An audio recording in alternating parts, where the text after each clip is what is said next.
कि जैसी भाषा में उन्होंने समझाया है उससे कड़ी भाषा में हम समझाने का प्रयास करें, नहीं तो आने वाला समय हिंदुओं के लिए खतरे से खाली नहीं है। वो पहले से प्री प्लान थे, पहले से तैयार थे वो लोग। जितने हमारे हिंदू भाई, मैं तो सभी को बोलूंगा, इनको किराए पे किसी को मकान ना दे सालों को, किसी को भी। तो ये इलेक्शन से पहले की चीजें नहीं है। जब भी हिंदुओं का त्यौहार होगा, जब भी हिंदुओं की शोभा यात्रा निकाली जाएगी या इनकी खुद की निकाली जाएगी, तो भी ये पथराव करेंगे। इनकी जो मानसिकता है वो सेट है। सर, जिस तरीके से देखा गया कि मेवात से ये घटना शुरू हुई, फिर पूरे दिल्ली एनसीआर, गुरुग्राम, मानेसर और अब दिल्ली में भी जो है वो विरोध प्रदर्शन देखा जा रहा है। पूरा बजरंग दल एकजुट होकर यहाँ पर विरोध प्रदर्शन कर रहा है, अपने हिंदू भाइयों के लिए एक इंसाफ की चीज़ें जो है सामने लेकर आ रहा है। क्या कुछ कहना चाहेंगे? देखो, हिंदू समाज कभी भी है ना दंगाई नहीं रहा, आज तक का इतिहास है। चाहे मुगल काल का समय रहा हो, चाहे अंग्रेजों का समय रहा हो, चाहे आज हमारी आज़ादी को लगभग 75 साल से ऊपर 76 साल हो गए, आज तक हम लोगों ने कभी भी किसी को एक पत्थर नहीं फेंका। और आए दिन इन शांति दूतों के द्वारा 2020 के दंगे ले लो, दिल्ली के नांगलोई की घटना ले लो, रामनवमी पर जहांगीरपुरी की घटना ले लो पिछले साल की, आज मेवात को ले लो, जहाँ जहाँ इनकी संख्या थोड़ी ही भी बढ़ती है उन जगहों पर वहाँ जाके ये तय है कि आने वाला समय से लेकर लास्ट समय तक जब भी आप देखोगे इनका काल को, मुगल काल को देख लो, जहाँ जहाँ इनकी संख्या बढ़ी है वहाँ वहाँ हिंदुओं पर अत्याचार हुए ही हुए हैं। और आज हिंदू जग चुका है। आज हम उस कैटेगरी में नहीं खड़े हैं कि जिस जगह पर हम खड़े थे। हम चाहते हैं कि आज उनको उसी भाषा में हम भी उनका मुकाबला करें। और मैं हिंदू समाज को एक हिंदू जागरण मंच का जिला अध्यक्ष होने के नाते दावा भी करता हूँ, आश्वासन भी देता हूँ और सबसे आग्रह भी करता हूँ कि जैसी भाषा में उन्होंने समझाया है उससे कड़ी भाषा में हम समझाने का प्रयास करें, नहीं तो आने वाला समय हिंदुओं के लिए खतरे से खाली नहीं है। सर, जिस तरीके से जो नुकसान हुआ, गाड़ियों को आग के हवाले कर दिया गया, 5 से ज़्यादा लोगों की मौत हुई और माता बहनों को दरा धमकाकर वहाँ पे जो है मंदिर में बंद रहने के लिए बोला गया। क्या कुछ कहना चाहेंगे? इस तरीके की जो घटना, इस तरीके की जो सिचुएशन है वो पाकिस्तान में नहीं, कोई इस्लामिक कंट्री में नहीं, बल्कि हिंदुस्तान की ये जो तस्वीरें हैं, कितनी शर्मनाक चीज़। मैम, मैं आपको बता तो रहा हूँ ना, जैसे जैसे इनकी संख्या थोड़ी ही भी बढ़ती है ना, एक मुसलमान 1000 हिंदुओं के बीच में बड़ी शांति से रहता है, उसको कोई भी दिक्कत नहीं होती कहीं भी, और हम लोग भी उसको कभी कहीं दिक्कत नहीं आने देते। जैसे उनकी संख्या 10, 12, 15, 20 की संख्या बढ़ती है और धीरे धीरे उनकी संख्या बढ़ती है, ऐसे हिंदुओं का पलायन शुरू हो जाता है। आप इंद्रलोक के अंदर एक छोटी सी कॉलोनी है तुलसी नगर के अंदर 100% हिंदू रहता था, आज वहाँ पे एक हिंदू नहीं बचा है। आप यमुना पार्क का देख लो, यमुना पार्क के अंदर आपको सुंदर नगरी, जाफराबाद, मुस्तफाबाद, सीलमपुर, ब्रह्मपुरी, मैं कितने नाम ऐसी कॉलोनियों के गिना सकता हूँ जहाँ पे ना आए दिन हमारी बहन बेटियों के साथ दुर्व्यवहार। एक साल के अंदर दिल्ली के अंदर 20 हिंदू बच्चों की हत्याएं हो चुकी हैं, जिसका हम लगातार विरोध प्रदर्शन करते आए हैं। अब समय खत्म हो चुका है प्रदर्शन का, अब उनको जवाब देने का समय आ चुका है। अब हिंदू उनको बिल्कुल टिट फॉर टैट के तरीके से जवाब देगा। और मैं सभी हिंदू भाइयों से आग्रह करता हूँ कि वो ज़्यादा से ज़्यादा संख्या में जैसी भाषा में समझाया जाए उनको समझाना पड़ेगा। सर, आपका क्या नाम?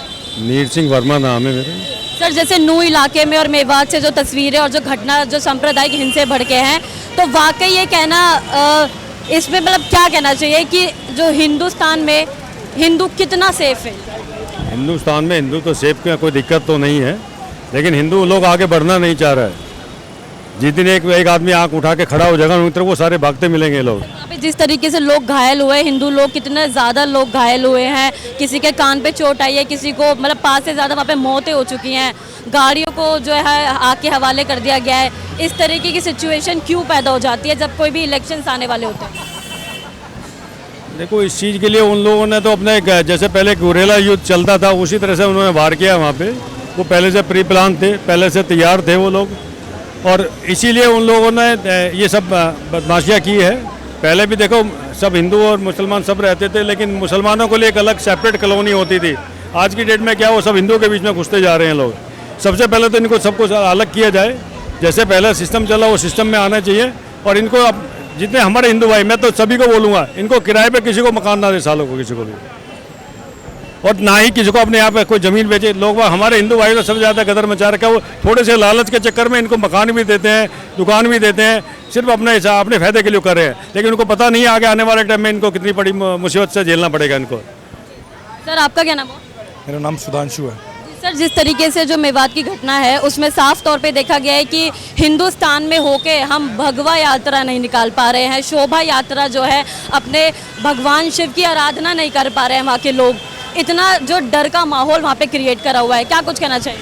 हम जो डर का माहौल है ये बनाया किसने? हमने और आपने ही बनाया है। ये जितनी पूरी ज़मीनें थी ये पूरी जाटों की और गुजरों की ज़मीनें थी जो इन्होंने धीरे धीरे किराए पे देके या वहाँ से प्लॉटिंग करके इनको एक बसाया, और वहाँ पे आज ऐसा माहौल है कि वहाँ पे एक जो छोटा पाकिस्तान या मिनी पाकिस्तान के रूप में लोग मेवात को जानते हैं।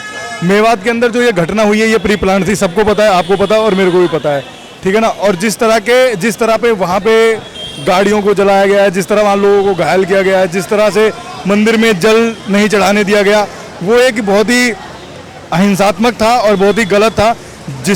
मैं खट्टर सरकार से निवेदन करूंगा कि जितने भी लोग थे जो इस घटना को अंजाम दिया, जिन्होंने, उनको कठोर से कठोर सजा दें और उनको चिन्हित करके उनको पहचान कर उनके घर पर बुलडोजर चलाने का कार्य अवश्य करें। और सर, जिस तरीके से जो सांप्रदायिक हिंसे हुए, दो समुदाय के बीच में ये झड़प हुई, इलेक्शन से पहले से आमतौर पर देखा गया है कि सारी चीज़ें सामने आती है, हिंसे भड़के जाते हैं, तो इसके पीछे कोई सोची समझी साजिश है या कोई फंडिंग है, क्या कुछ कहना चाहिए?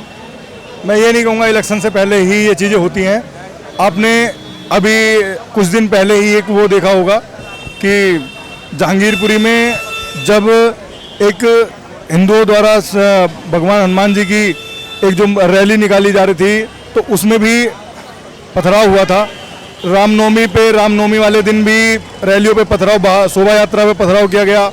अभी पीछे ताजिया निकली थी, उसमें भी इन लोगों ने नागलोई में बसों को तोड़ दिया, बहुत सारी चीज़ों, बहुत देश की संपत्ति को नुकसान पहुंचाया। तो ये इलेक्शन से पहले की चीज़ें नहीं है। जब भी हिंदुओं का त्यौहार होगा, जब भी हिंदुओं की शोभा यात्रा निकाली जाएगी या इनकी खुद की निकाली जाएगी, तो भी ये पथराव करेंगे।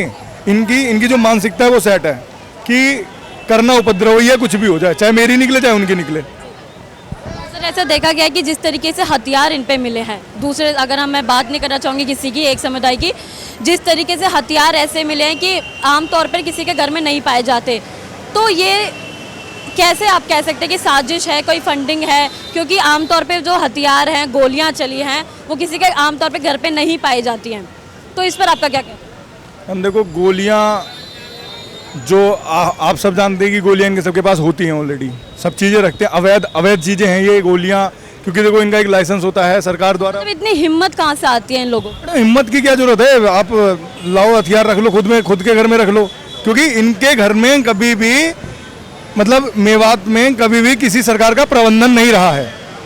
प्रबंधन का मतलब कभी भी इनके घर में कभी कोई चेकिंग, कभी कुछ इनके घर में नहीं हुई है। तो सरकार इनको छूट दे रही है एक तरह से कि आप कुछ भी रखो, कुछ भी कर सकते हो, कुछ भी चला सकते हो।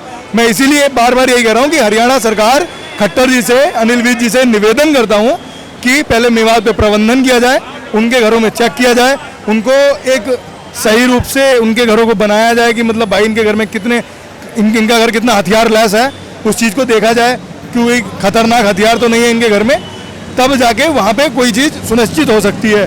नहीं तो ऐसे कितनी ब्रिजमंडल यात्राएं निकलती रहेंगी, कितनी शोभा यात्राएं निकलती रहेंगी, सब बेकार हैं, सब रद्द हैं, और ऐसे ही हर साल हर समय ऐसी ही चीज़ें उपद्रव होता रहेगा, उसका कोई तोड़ नहीं है, उसका कोई जोड़ नहीं है।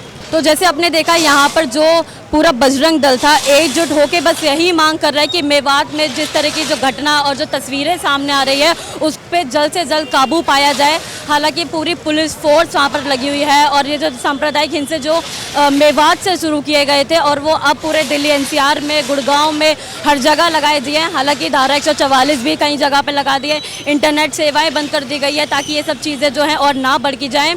और दावा यहाँ पर यह भी किया गया कि आखिर क्यों इलेक्शन से पहले ये सारी चीज़ें होती हैं, क्या किसी चीज़ की फंडिंग और दूसरे समुदाय के लोगों को इतनी हिम्मत और इतना भरोसा कहाँ से आ जाता है, वो एक बड़ा सवाल है। इस खबर में इतना ही। मैं काजल चौधरी, कैमरा पर्सन जतिन के साथ, नेशन लाइव।